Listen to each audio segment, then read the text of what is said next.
What is going on, everyone? MikeO back with another autograph authentication reveal video. So this is an order I sent out to Beckett Authentication Services, BAS.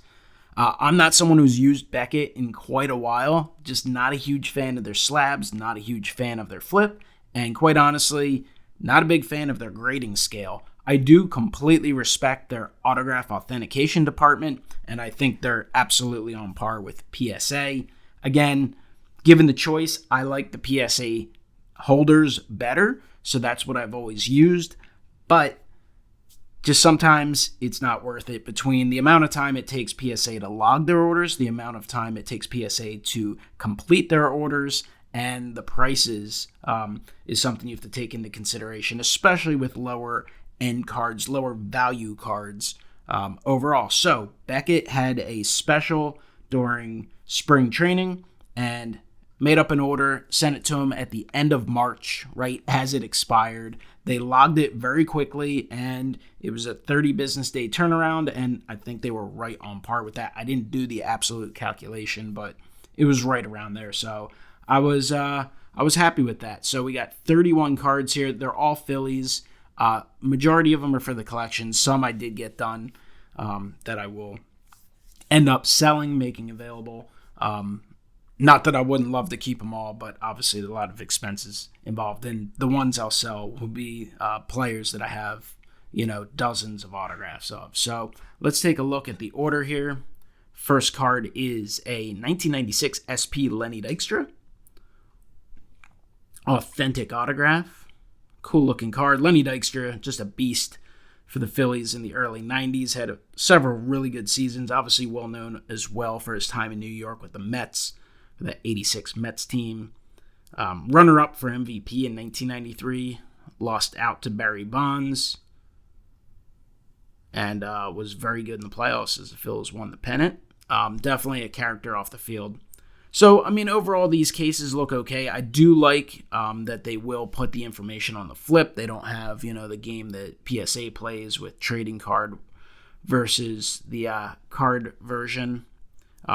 Don't love the flips, though. Have never been a huge fan. The cases are okay. They're acceptable for this purpose because the purpose of getting this done is to have the autographs authenticated. But this one doesn't look too bad. Sometimes the cases do feel a little cloudy and not as clear as they could be. I will say, among the four major graders, I do personally, and everything is subjective, of course, rank the BGS, the Beckett holder, as kind of fourth. CSG, I think, is hands down the best in terms of clarity, overall compact feel. Of course, PSA we're very used to. SGC I like the look of them, but they are a little bigger and bulkier. And then if the Beckett feel the bulkiest to me.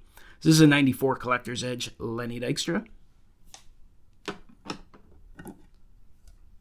And then a 1995 Upper Deck Lenny Dykstra. A little action shot there. Dykstra's kind of an easy autograph at this point. He does a lot of signings. Of course, over time the signings get a slightly pricier and such.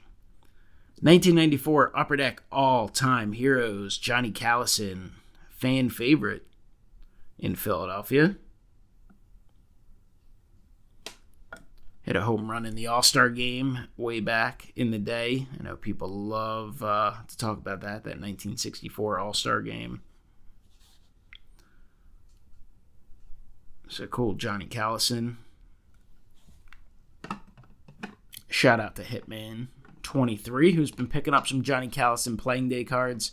Here's one of the few current day players. This is a Brandon Marsh, 2022 Topps Heritage. That's from the high number series. Marsh doesn't have a ton of rookies in a Phillies uniform. He had several come out late in the year, but in terms of cheaper base cards, not a lot. And that's a nice looking image there. Guys had a pretty solid 2023 so far. Another fan favorite. He was a Phillies player on the 1980 World Champion team. He's third base coach on the 1993 National League pennant winning team. And then a manager for some time, and now kind of works with the Phillies. It's a 2003 Fleer Ultra Phillies all-vet team, Larry Boa. It's a cool card. Robin Roberts, 2005 Sweet Spot Classic Robin Roberts. Hall of Famer. Auto would definitely look a little better if it was in blue. Even red would have been pretty cool in the black and white photo. But only so much you can do when you're picking up some autographs. This is a 2003 Upper Deck Authentics Robin Roberts. One of the all-time great Phillies. At one time, probably considered, one of the greatest, top 2, top 3, maybe even top. Nowadays, he's probably more widely considered top 10, but certainly one of the best pitchers in Phillies history. This is a 1990 Upper Deck John Kruk. Another fan favorite guy. Fan favorite for his time on the field and his time in the booth.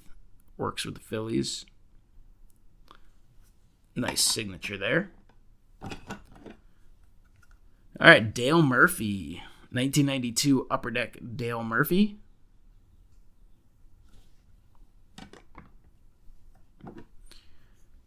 And we've got Darren Dalton. 1996 Collector's Choice Darren Dalton. Sitting there tossing a ball in from left field. This is really nice.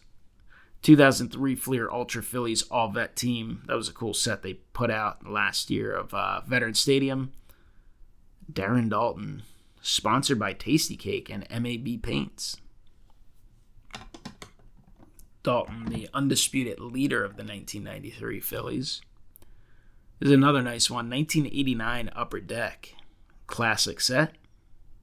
Got the powder blues. And a big, bold blue autograph. So that's a cool one right there. We've got one of the newest Hall of Famers will be inducted in the next few months. 1999 Upper Deck Scott Rowland.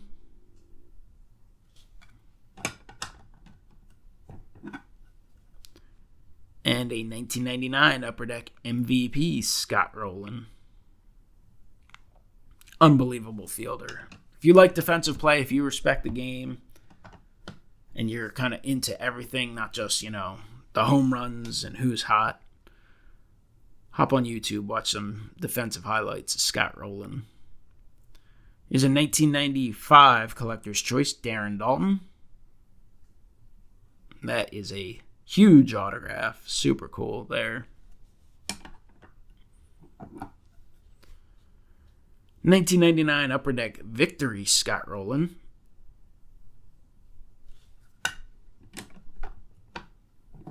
Guy who should be in the Hall of Fame. 1997 Upper Deck Kurt Schilling. That's a cool looking card. The signature looks nice there. Definitely stands out. And here is a 1994 Upper Deck Kurt Schilling.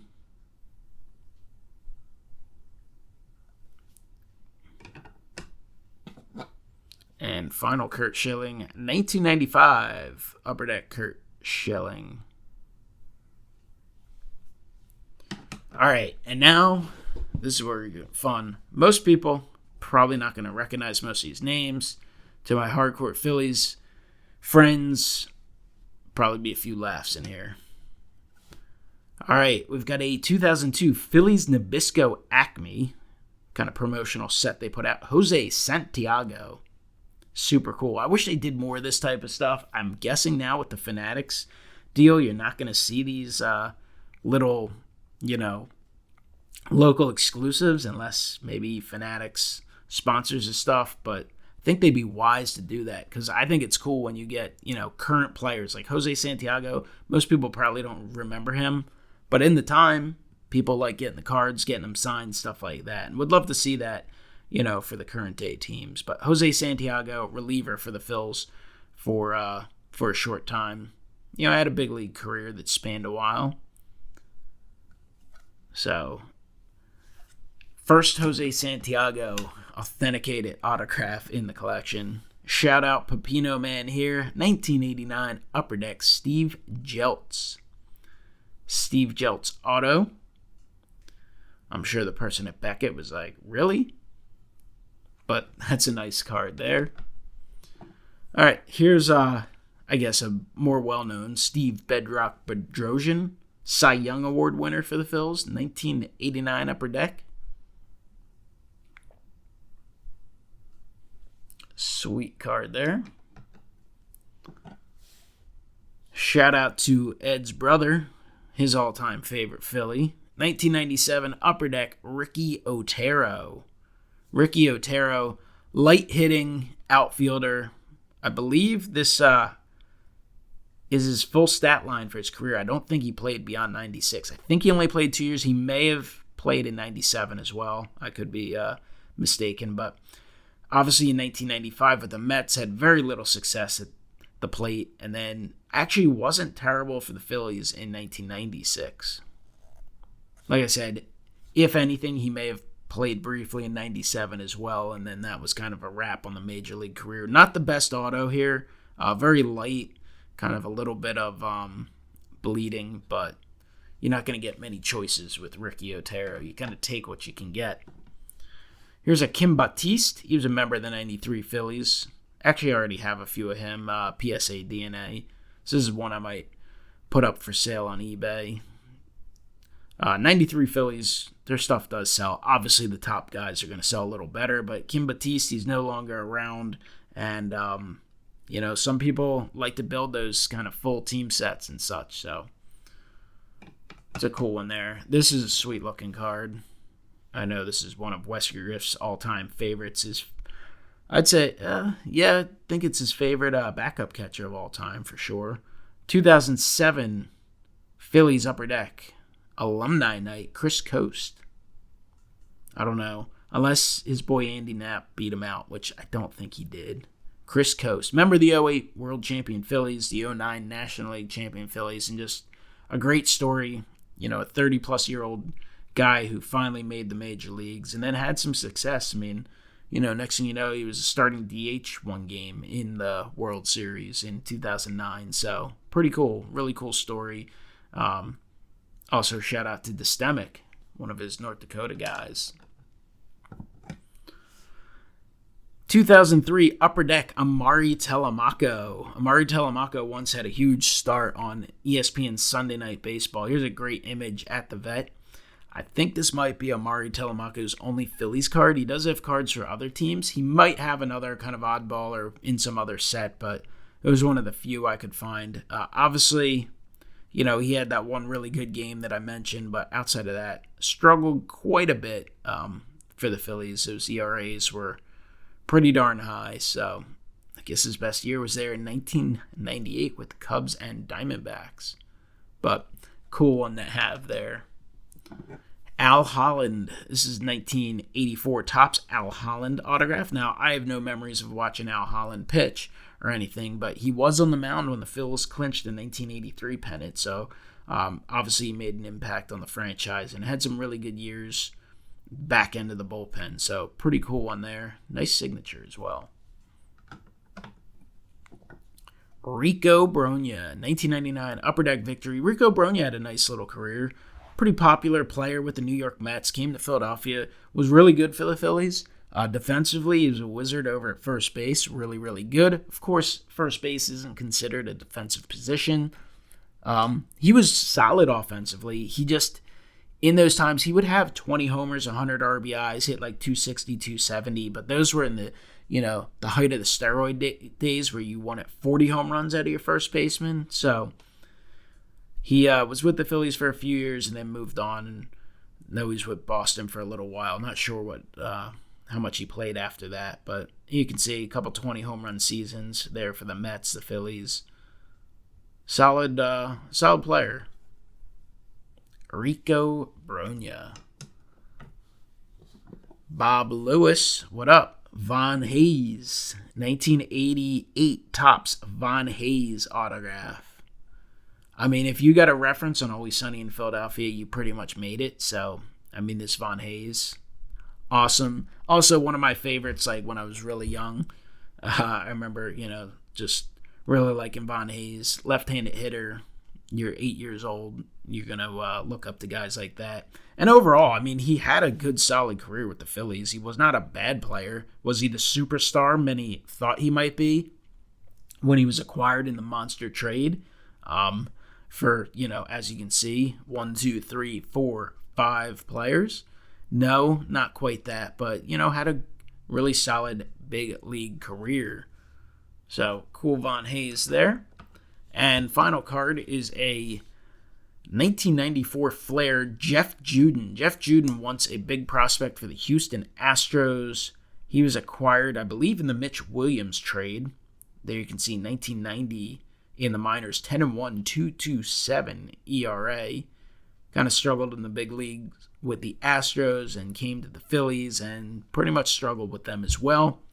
He did, I believe, if my memory serves me right, he was the pitcher on the mound the day the Sunday night baseball game where the Phillies played the Dodgers and went up against Hideo Nomo, and Hideo Nomo at that point had not had one bad outing in the major leagues. Greg Jeffries hit for the cycle. I think Jeff Juden hit a grand slam in that game and pitched to the victory. So Jeff Juden did have a moment in the major leagues, and that is a beautiful card. 1994 Flair is just a gorgeous, gorgeous product. So super cool. So that is the reveal.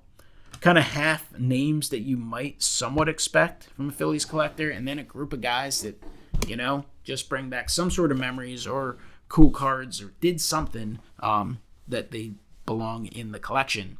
Comment below. Let me know what you think. What do you think of Beckett Authentication Services? Have you used them? I know there's some people out there who are really big fans of them. PSA DNA, not the only game in town.